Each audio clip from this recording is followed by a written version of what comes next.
পরীক্ষার জন্য ভীষণ গুরুত্বপূর্ণ molecular orbital diagram of nitric oxide. এমসিকিউতে বহুবার আসার এর পাস্ট রেকর্ড আছে। ক্লাস 12 এর পি ব্লক এলিমেন্টের ক্ষেত্রেও এখান থেকে প্রশ্ন আসতে পারে। এতক্ষণ আমরা যে মলিকিউলগুলো শিখেছি, অর্থাৎ hydrogen, helium, lithium, beryllium, boron, carbon, nitrogen, oxygen এবং ফ্লুরিন, এরা হলো হোমো ডাইঅ্যাটমিক মলিকিউল, অর্থাৎ একই অ্যাটম আছে দুটো, তাই হোমো ডাইঅ্যাটমিক মানে দুটো অ্যাটম আছে। কিন্তু নাইট্রিক অক্সাইড, কার্বন মনোক্সাইড, এখানে দুটো রকম অ্যাটম আছে, তাই এদের বলতে হয় হেটেরো ডাইঅ্যাটমিক মলিকিউল। তো এর মধ্যে হাইড্রোজেন, হিলিয়াম থেকে শুরু করে একদম নাইট্রোজেন পর্যন্ত এমোটা একই রকম।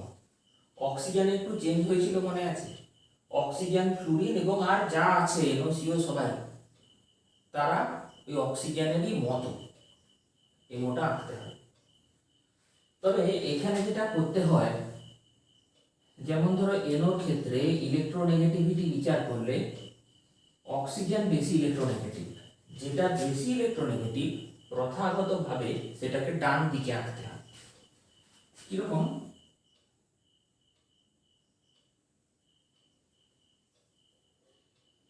ধরা যাক এই দিকে atomic orbital of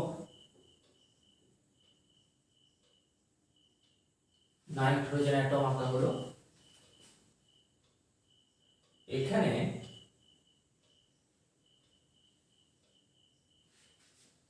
atomic orbital of oxygen atom আঁকবো এবং মাঝখানে থাকবে অতি অবশ্যই molecular orbital of nitric oxide molecule.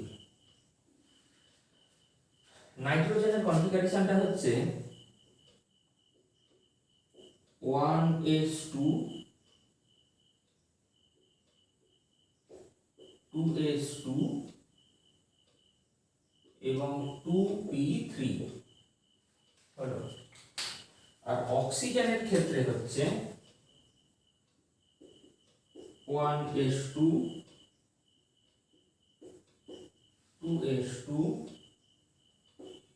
R 2p4। লক্ষ্য করো নাইট্রোজেনের যেটা এনার্জি লেভেল 1s এর 2s এর ইত্যাদি সবাই, তার চেয়ে অক্সিজেনেরটাকে একটু নিচের দিকে লেখা হয়েছে।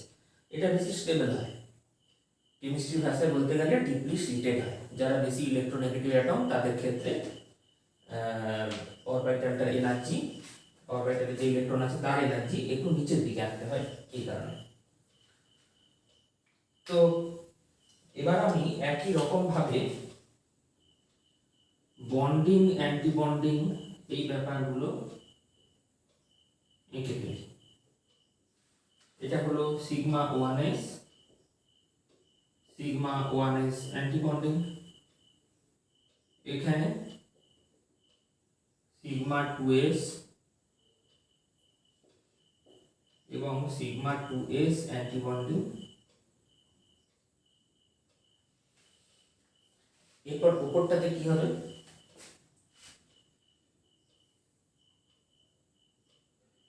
সিগমা 2pz, পাই 2px, পাই 2py, উপরে pi anti bonding 2px, pi anti bonding 2py, sigma anti bonding 2pz। Dotted line দিয়ে যোগ করে দেওয়া হলো।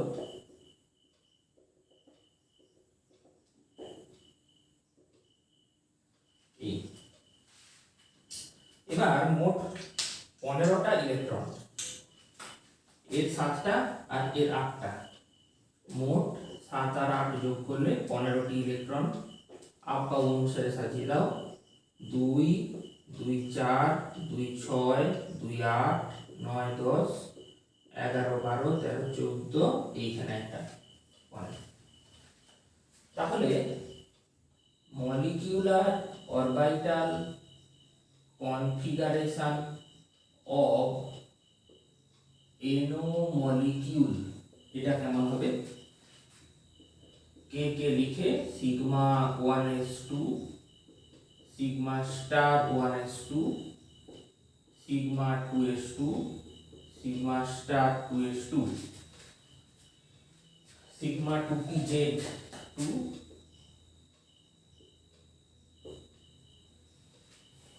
পাই 2px2 পাই 2py2 এবং পাই অ্যান্টিবন্ডিং 2px1 পাই অ্যান্টিবন্ডিং 2py0।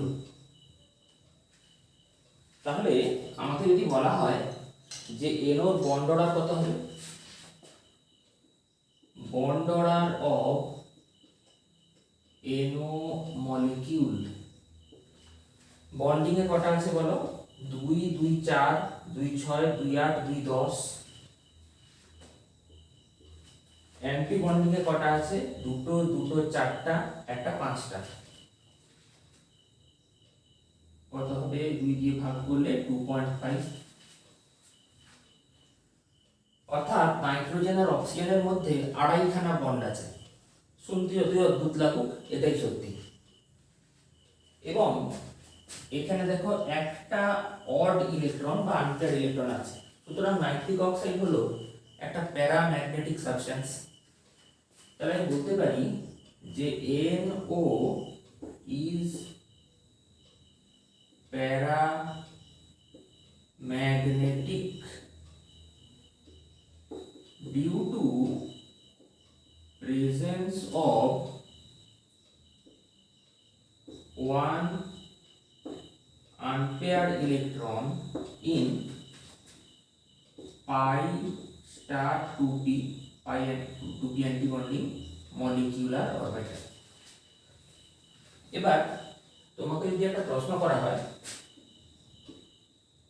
যে স্টেবিলিটির order NO NO plus NO minus কার সবচেয়ে বেশি কার সবচেয়ে কম, এরকম আমাকে তাহলে কি বার করতে হবে? NO প্লাস আর NO মাইনাসের বন্ড অর্ডার। NO প্লাসের জন্য বন্ড অর্ডার কত হবে আর NO মাইনাসের জন্য বন্ড অর্ডার কত হবে? যদি আমি NO প্লাসের কথা ভাবি তাহলে এটা তো চলে যাবে। যদি এটা চলে যায় তাহলে বন্ডিং এ যে কটা আছে সে কটা থাকলো, অ্যান্টি বন্ডিং এ একটা কমে যাবে। এই জায়গাটা লক্ষ্য করো। অর্থাৎ এক্ষেত্রে 10 থেকে 4 বাদ দিয়ে 2 দিয়ে ভাগ করে দাও 3.0। এবং অবশ্যই এটা ডায়াম্যাগনেটিক সাবস্টেন্স, কারণ এই আনপেয়ার্ড ইলেকট্রনটি তখন থাকবে না। NO মাইনাসের ক্ষেত্রে যে ইলেকট্রনটা আসবে সেটা এই জায়গাটাতে আসবে। তাহলে এর অ্যান্টি বন্ডিং এ একটা বেড়ে যাবে, 10 - 6/2 মানে 2.0। এবং এটা কিন্তু প্যারাম্যাগনেটিকই থাকবে, এখানে দুটো আনপেয়ার্ড ইলেকট্রন থাকবে।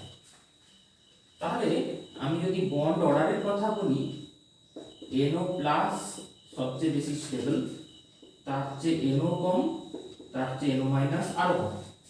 তার কারণ এটার বন্ড অর্ডার 3.0, এটা 2.5, এটা 2.0। এবার আমি যদি ডান থেকে বামের দিকে যাই, বন্ড অর্ডার কমবে, তার মানে স্টেবিলিটিও ইনক্রিজ করবে। ওয়েস্ট বেঙ্গল জয়েন্টে একবার প্রশ্ন দিয়েছিল, সেটা ছিল কিছুটা এইরকম যে এই যে ছবিটা আঁকা হয়েছে এর যে বন্ডিং MO সেটা কার অ্যাটমিক অরবিটালের সঙ্গে বেশি সিমিলারিটি খুঁজে পাবে এবং অ্যান্টি বন্ডিংটা কার সাথে বেশি খুঁজে পাবে। হয়তো বোঝা গেল না। দেখো এখানে নাইট্রোজেন আর অক্সিজেন হলো পিতামাতা, আর এমোটা হলো তাদের বাচ্চা। আমাদের সবাইকেই হয় আমাদের বাবার মতো একটু বেশি দেখতে হয়, বা আমাদের মায়ের মতো একটু বেশি দেখতে হয়। ধরো এইটা হলো বাবা, এটা মা, আর এই দুটো যদি তাদের বাচ্চা হয়, তার মধ্যে এই যে এনার্জি লেভেলটা আছে, আমি যদি এখানে একটা দাগ কেটে দিই এইভাবে, সেটার সাথে কার সিমিলারিটি, কার ডিস্টেন্স এনার্জির যেটা পার্থক্য কার কম, যেটা বেশি ইলেকট্রোনেগেটিভ তার কম। সেই কারণে বলা হয়ে থাকে in case of hetero diatomic molecules the bonding emos are more akin to the atomic orbital of more electronegative atom। এখানে সেটা কি, এখানে সেটি হলো অক্সিজেন অ্যাটম। এবং অ্যান্টিবন্ডিং মলিকুলার অরবিটাল যেটা, সেটা কার সাথে বেশি সিমিলারিটি বা কার ক্যারেক্টারিস্টিক বেশি থাকবে তার মধ্যে, যেটা লেস ইলেকট্রোনেগেটিভ বা more electropositive atom. And antibonding emos are more akin to atomic orbitals of less electronegative atom। এক্ষেত্রে সেটা নাইট্রোজেন।